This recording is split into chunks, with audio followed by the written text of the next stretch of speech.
Butch, welcome to Halloween Daily. Thank you so much for talking to us today. It's my pleasure. Anything to do with Halloween, you know that. Absolutely. Every day is Halloween for us, and I know every day is Halloween for you as well, and has been for a while.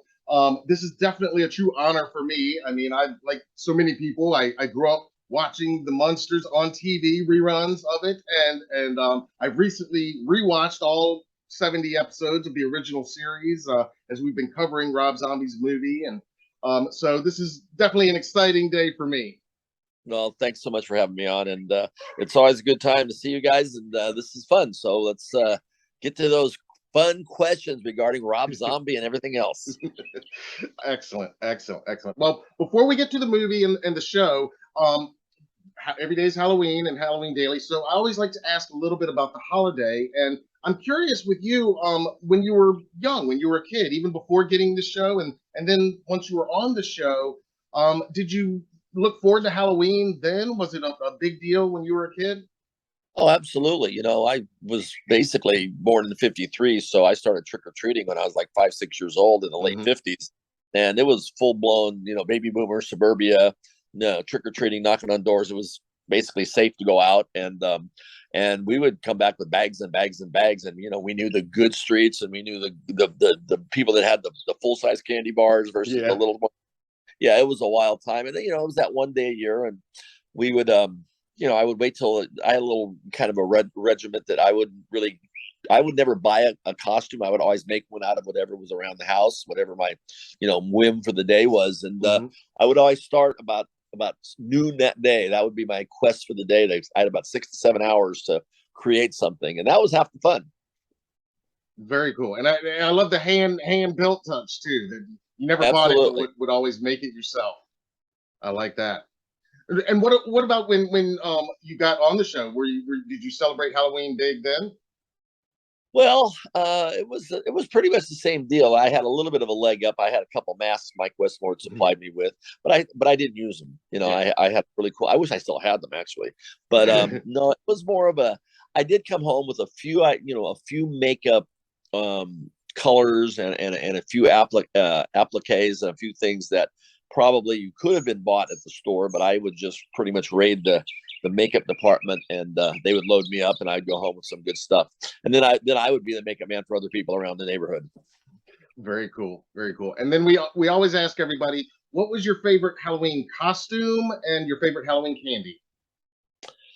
Halloween favorite Halloween candy was probably Reese's, Reese's peanut butter cups. But Yeah. I always was a sucker for just good old Hershey bars. Regular. I still enjoy Hershey bar. Yeah. Uh, as far as my costumes, back then it was like pirates, and then it was monsters and a mummy. And as I got a little older, and started going to adult parties, it was stuff from Saturday Night Live, like a Conehead Hmm. or things things like that. Very cool. Awesome. So so let's move into to this iconic character. When did Eddie first enter your life? How did it come to be that you got this role? Well, I started acting in 1960, so I had done a couple series prior to that, and a lot of guest Hmm. starring roles in commercials. So I was pretty well seasoned actor by the time the Munsters came around. What had happened is, first things off, is they offered the part to Bill Mooney, and Bill Mooney, for whatever reason, they didn't. I think it had something to do with the makeup. Was not accepted. They didn't accept the offer, so they then went searching again, and they found Happy Derman, and he did the pilot with a woman named Joan Marshall as the character's name was Phoebe, not Lily, as the mom. They presented it to the networks. The networks gave it the green light to go into production, but they wanted to change out the mom. She looked too much like Morticia from the Addams Family, they thought, with the black hair and the long straight black hair. And then they found that Yvonne DiCarlo, who had movie star name recognition, was available and looking for work because of a situation where her husband had been hurt in as a stuntman, had been hurt in an accident, and the medical bills weren't covered by SAG, or by the Stuntman's Association. So she literally took the job to become the breadwinner. I mean, it was like it was a financial situation presented itself that she needed to go to work. Luckily for her and luckily for us, the Munsters became available, and my agent found out about the recasting of the kid and convinced them that who they were looking for was in Illinois, living with his grandmother, who had just completed a year of the Real McCoys, which was me. They flew me out. It was the only time I ever really went directly to a screen test, without having to read. Mm-hmm. And I went from the airport to the studio, CBS Studio Center, and read with the Monte Carlo on camera, and did the scene, and they hired us both. Oh, nice. And so, nice. Like, it was one of those things that a lot of scenarios had to come into play for me to wind up with that role.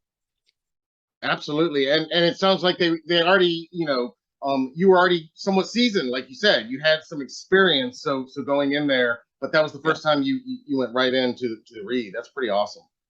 Yeah, one of the things that came about that was good for me, that worked out mm-hmm. well, was the Herman character was very sort of like a childlike, large Frankenstein character. They had him playing a very, very naive monster, and I was wise beyond my years. And although I was 11 or 12, I looked 8 or 9, but my mentality was that of a young adult.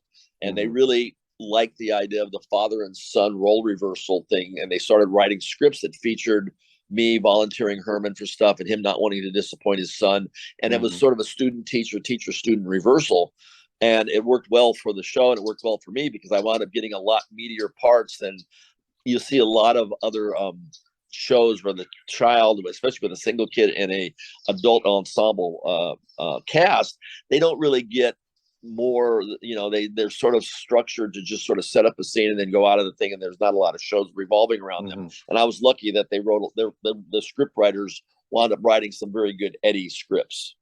Oh, there really are. And again, rewatching those episodes recently, just in recent months, it's really evident exactly what you're saying, because Eddie is not there just simply to show up and have a scene and then disappear for the rest of the episode. He, there are a lot of episodes where he's really kind of at the center of it.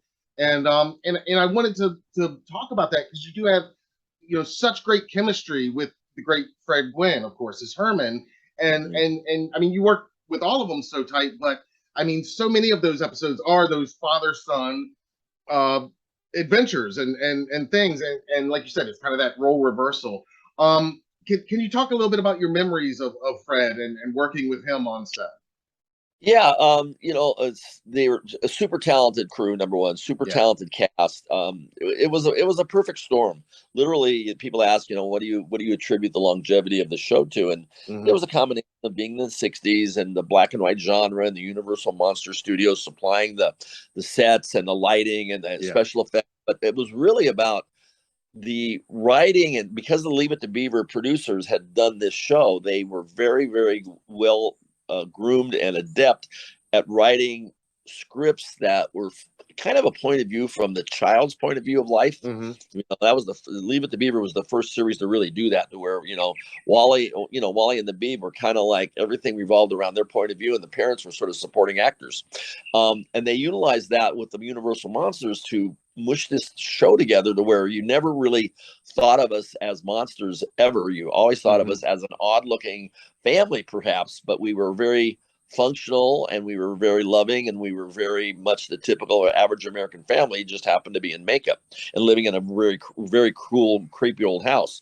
Yeah. But the talent pool there, not only for the immediate cast, but the guest stars that we had coming through was just top notch.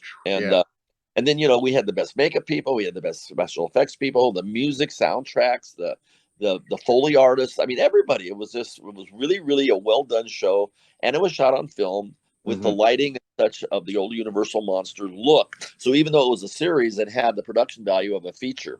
Absolutely, and again, that's something else. Again, rewatching it, that I really took notice of too. The amazing makeup, like you said, and I guess that makes sense, like you said, coming with the Universal cachet of all that talent that made those movies in the first place.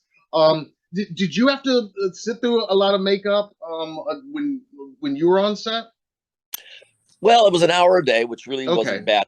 There were a lot of touch-ups throughout the day. Obviously, every time you would go on camera, even though we were in black and white, they mm-hmm. were still always cameras around that were shooting color still shots for publicity purposes. So we were always at the top of our game makeup wise. And I was not too bad. I was an hour. Fred was 2 hours, and Yvonne and Al kind of fell in between that window. But it was only 3 days a week. So we only filmed Wednesday, Thursday, and Friday. So you had 4 days to, recover your skin, pores or your hair, because I put a bunch of a dep on my hair to slick it back. Yeah. But it was manageable for most people. Fred had, he had the worst of it, but it wasn't because of the makeup. It was because of the foam rubber suit that he had to get into to look large and portly. And I love again, there's so many episodes, but I remember one particular one that the episode where Eddie has a beard.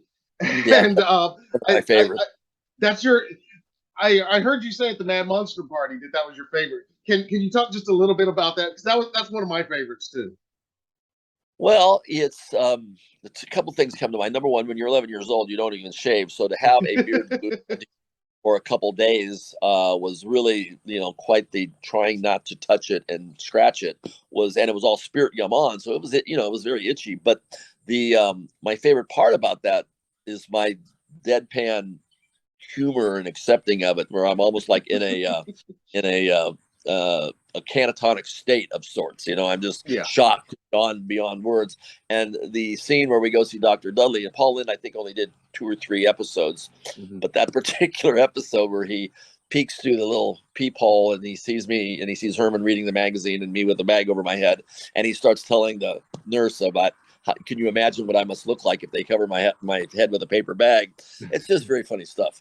But that was one of my favorites because it also has that incredibly well used, iconic little words of wisdom at the end, where he explains to me about the strength of character and heart, and don't care what you look like, or it's not about that. It's it's about your inner beauty and your inner strength. And that particular conversation, that words of wisdom for Eddie, has been like, got 100 million times it's been viewed. It's crazy popular. Yeah, definitely a great moment in the series, and a great episode as well. Well, and if I may interject, it's one of the funny things that I've always found humorous is you see these. It seems like annually, or every once in a while, there'll be like a best TV dad list. Who is the best TV dad, and you get the Ben Cartwright, or you get Ward Cleaver, and there's a whole Dick Van Dyke, or Bill Bixby from The Courtship of Eddie's Father. There's a ton of them, but Herman Munster always winds up there in the top 10. He's always, he was a very good father. He was a good dad, and he had good moral fiber, and he went to work, and he maintained, he was the breadwinner. And so I always thought that was kind of funny that he would always wind up in one of the best dads on TV, which, appropriately so. Absolutely. Rightfully so. I agree. He deserves to be up there. And again, the chemistry, the whole cast, it's for such a relatively small cast. I mean, it's really the 4 of you, and you being so young. I'm wondering, what was it like when you weren't filming? Did you interact with the rest of the cast often, or not so much? Well, yes, and I'll tell you why. 2 things. Number one, you're in school, so except for the summer. And whenever you see an episode that features Eddie, you can bet that was shot in the summer when there was no school. Because in a typical 8 or 9 hour day, you have an hour for lunch, you have an hour for makeup, you have an hour for free time, you have 3 hours of school. There's 6 hours right there. So you really only have a couple hours left over to be on camera. But with that 3 hours from school falls off, that kicks you up to 5 hours to 6 hours a day. They can put you in front of the camera. So when all the other kids are on school and summer vacation, you're actually working even harder, which was fine. But the deal is because where I was leading with this is the fact that my mom had married a baseball player who had moved to the East Coast. He was traded to the Washington Senators from the Angels. So I hired a woman to take me to work every day, and lived at my uncle's house. So it was a very weird schedule for a kid. But the point I was going to make was I actually spent more time with my TV family than my real family. And they all had kids about my age. So it was a very cool deal to where, when I wasn't in school, I was with them, but I didn't really spend a lot of time with them because number one, they're adults and you're in school, so you don't have that interaction. And at the end of the day, when they all go out to dinner, you're on an hour ride home on the freeway to get home to learn your lines, to get to sleep, to get up the next day. So that was where I was going with that. Okay, I got you. And that is awesome that it sounds like you guys did become like a real family in many ways.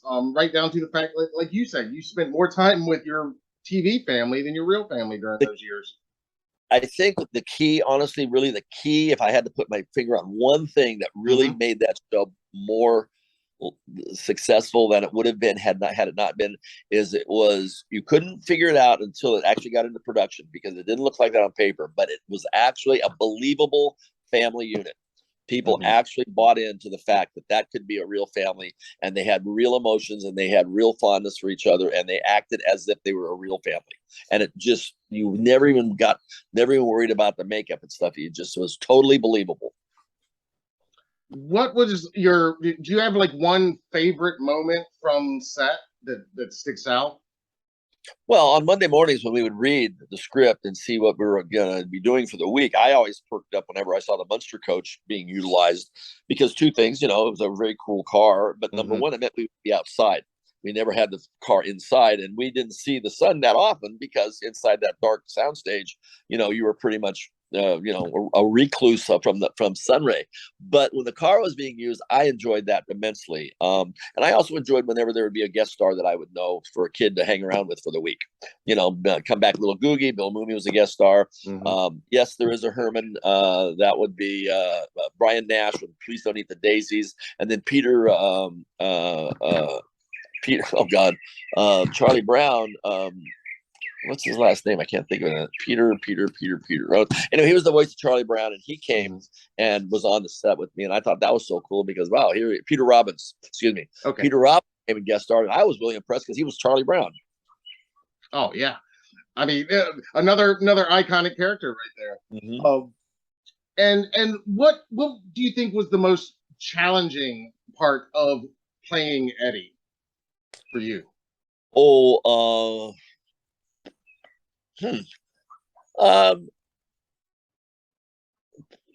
It came pretty easy, actually. It wasn't, it was just plain. Here's one of the things that I never went to acting class. I never went to acting school. I was never going to be an actor. I just kind of stumbled into a business that, as a hobby that I was good at. It was kind of like I had a knack for it. But the thing on the Munsters, I was very, very lucky. In about 90% of the shows that I did across the board, I would read the script and I would just kind of read it as I would interpret it. And most of the time, my interpretation was really what they were looking for. And that's fine. But the trick is when it's not right, then you have to adjust it to what the director wants you to do. And then that's where acting comes into play, because you're not really getting away with your own instincts. And luckily for me, the instincts that I use on Eddie was right on. They just liked me. The makeup took care of the difference and the suit that you wore, but I was literally playing myself. But I would adjust accordingly when Grandpa would give me a pill to play the trumpet, and I become like a beatnik hippie, and me and Herman having to talk about me catching hey, Daddy, me and my horn are going to catch a Vegas, get us a lounge. Like that's where Fred would come into play and help me. I didn't know what that kind of a character was. I was a kid. So those things came into play where Fred taught me a lot about acting, and Al taught me a lot about just real life and stuff in general, being like a good grandpa. That's awesome that you were learning real life lessons from them as well. Yeah, and you mixed in hanging around a bona fide big movie star from the golden age. Bonnie Carlo was, she had a lot of presence. She was a star, and she was Hollywood, and everybody else was kind of a TV actor world.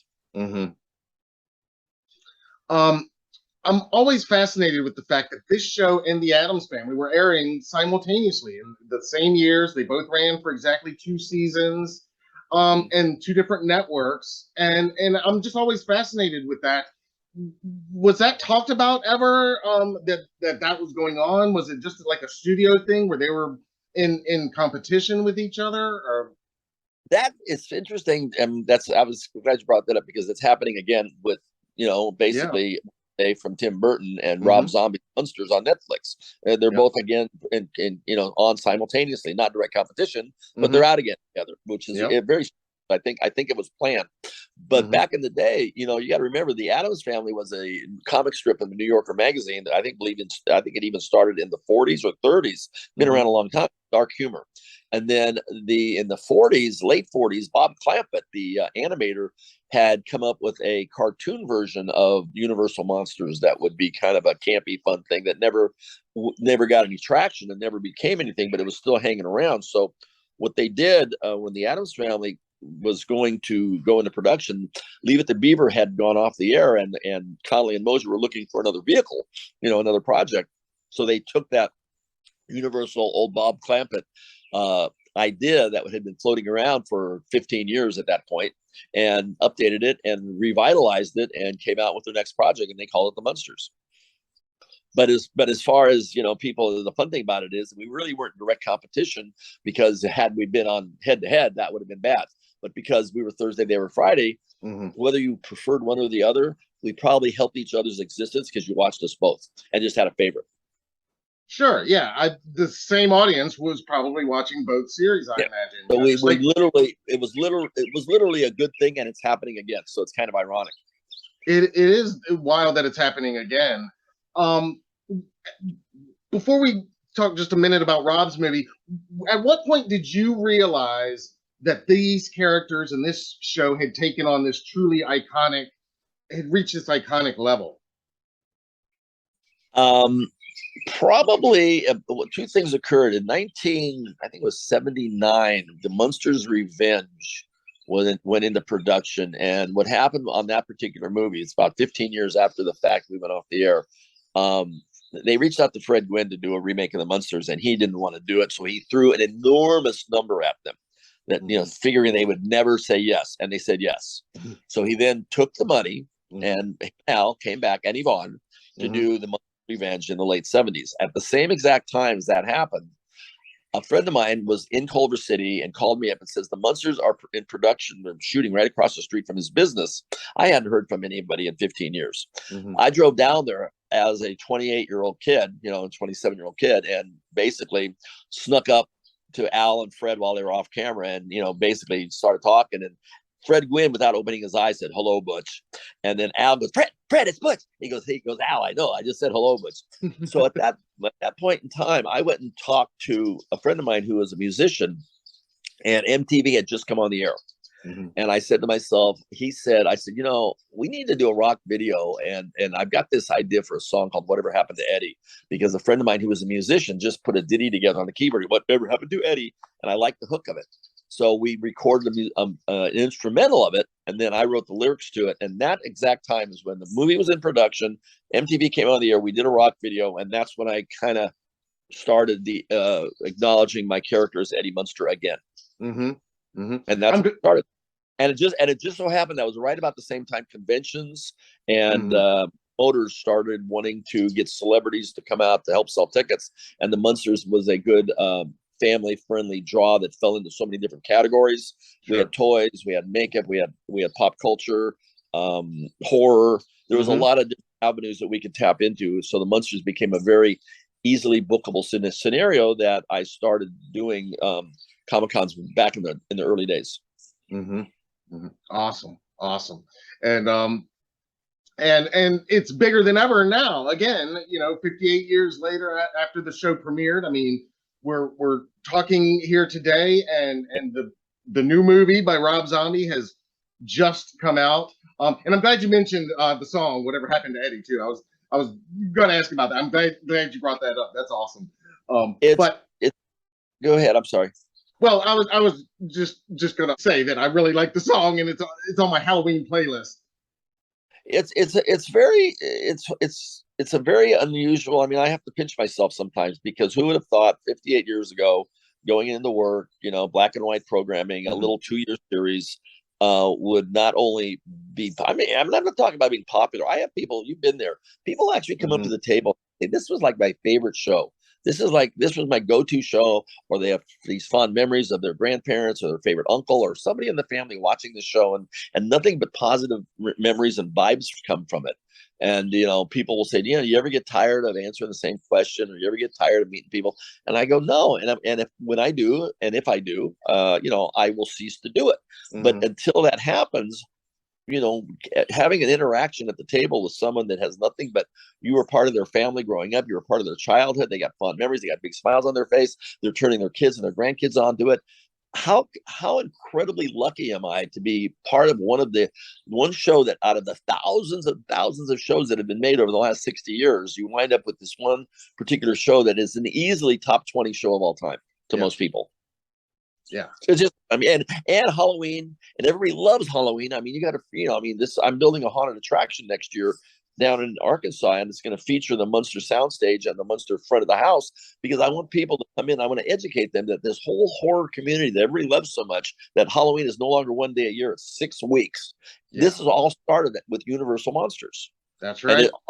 And I'm going to educate them. And then the Munsters were Universal Monsters. So it's going to be a really interesting, historical, cool thing that you'll walk into the soundstage. You'll see what it was like to be, on the set with me, almost 60 years ago by next year. And then you'll go into the hayride. Then you'll go into the haunted trail, and you'll go into the rest of the property. But you'll be educated to the Universal Monsters and the impact that Universal Studios had on the whole Halloween monster genre.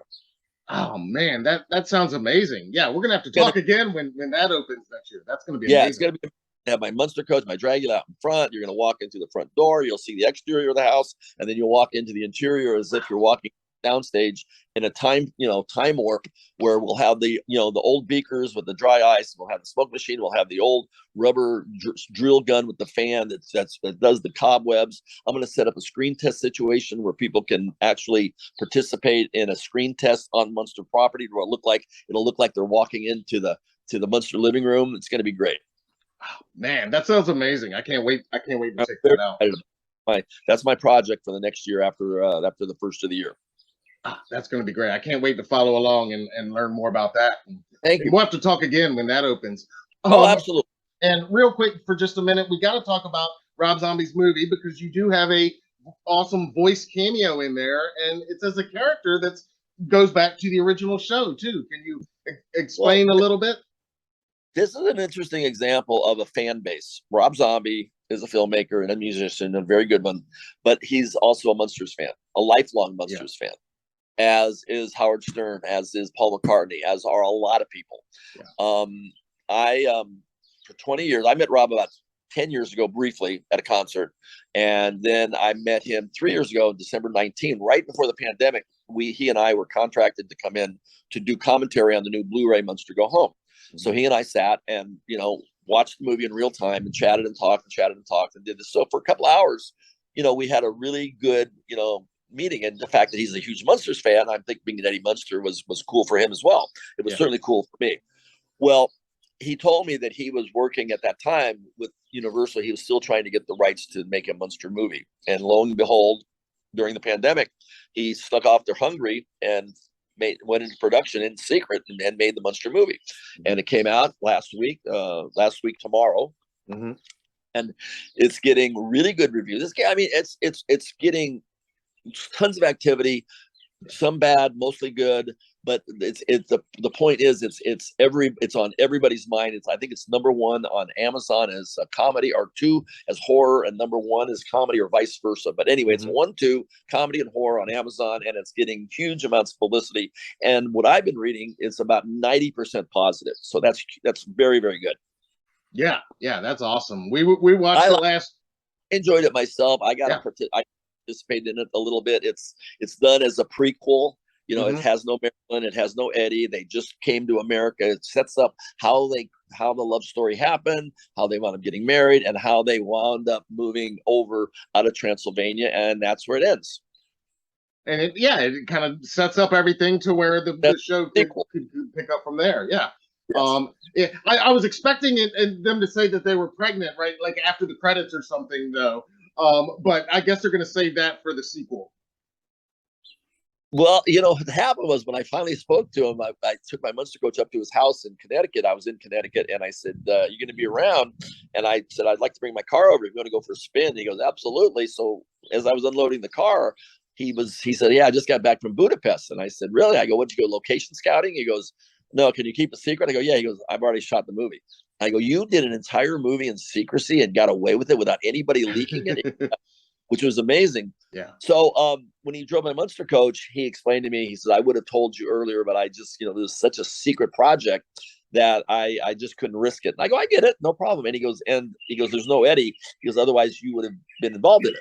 Mm-hmm. And I go, he goes, "But I do have something for you, and I do have something for Pat that I want to include you guys." I go, "Awesome." And that's how it all came to pass. Awesome. And now we're buddies. And you do the voice of Tin Can Man. I've been helping him. He's been helping me. Danny Roebuck has been a good friend for a long time. Sherry Moon, I met, a few times, and she's lovely. So anyway, I know Cassandra, and I know Dee Wallace. I know a few of the people involved in it, but I really couldn't be happier. It's, it's not a remake. It's 58 years later with different technology and different colors, and it's a whole different thing. It's just, if you go in without any baggage and without any preconceived expectations and just want to have a good time and be entertained, I think you will. But if you want to, it's not a Rob Zombie gore film, or it's not Munsters. It's not supposed to be either or. It's unique in its own respect. Yeah, absolutely. And I do think it kind of hits on a lot of that same comedic tone that we love and remember from the original show. And I love that even though you're playing a different character, you're voicing Tin Can Man, which is a character that goes back to the original series. Yep. They did the Zombo. He did a masterful job. It's good. It's fun, and I'm really happy for him. The response has been good, and like you say, you have people that are just, they'll find one thing out of 90 that they don't like, and that will be the focal point of what they want to talk about instead of the 89 things that are good. So it is what it is. The world we live in, so be it. That's it. Well, this has been amazing. Like I said, this has been a true pleasure and an honor to have this conversation and talk to you today. And I'm sure everybody, if they haven't watched the movie, they're going to be checking it out. But yeah, thank you for taking the time to do this and for all these years of enjoyment watching those original episodes. We'll talk again when I go location scouting for my haunted attraction out in Arkansas. Absolutely. I look forward to it. I can't wait. Gonna be cool. Take care. Have a good holiday. And happy Halloween. Absolutely.